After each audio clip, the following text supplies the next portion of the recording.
Hello friends, मेरी video में आप सभी दोस्तों का स्वागत है। मेरा नाम है मोहम्मद अय्यूब सैफी। आज मैं आपको एक पुरानी अलमारी 10 बाई 10 की उसमें कुछ परिवर्तन करते हुए दिखाऊंगा, जो कि हमें उसमें स्लाइडिंग की जगह ड्रावर लगानी है। जो ड्रावर का साइज है वो 36 इंची और जो गहराई है वो 30 इंची, यानी कि 3 फीट और 2.5 फीट।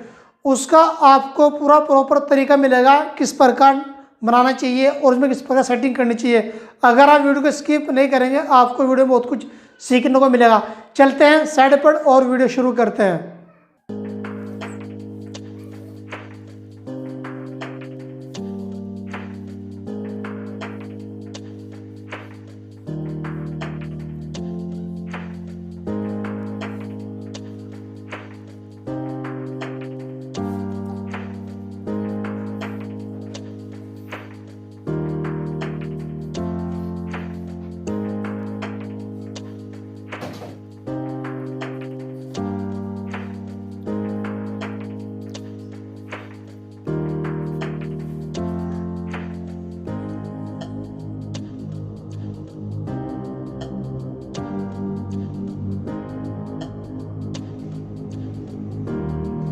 गाइज, मैं लेकर आया हूँ आपके लिए मैज की ग्लोबल की डेंटल क्रीम यानी कि टूथपेस्ट।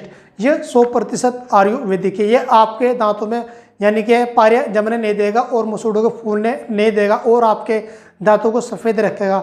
अगर आपको ये खरीदना है, परचेज करना है, ये आपको फ्लिपकार्ट पर उपलब्ध है और डिस्क्रिप्शन में लिंक है, आप वहाँ पर जाकर देख सकते हैं और खरीद सकते हैं।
उम्मीद करता हूँ आपको हमारी वीडियो में मज़ा आया होगा। अगर आपको हमारी वीडियो अच्छी लगी आप हमारी वीडियो को करें लाइक, चैनल को करें सब्सक्राइब। मिलते हैं आपसे नेक्स्ट वीडियो में। वीडियो देखना आपका बहुत बहुत शुक्रिया।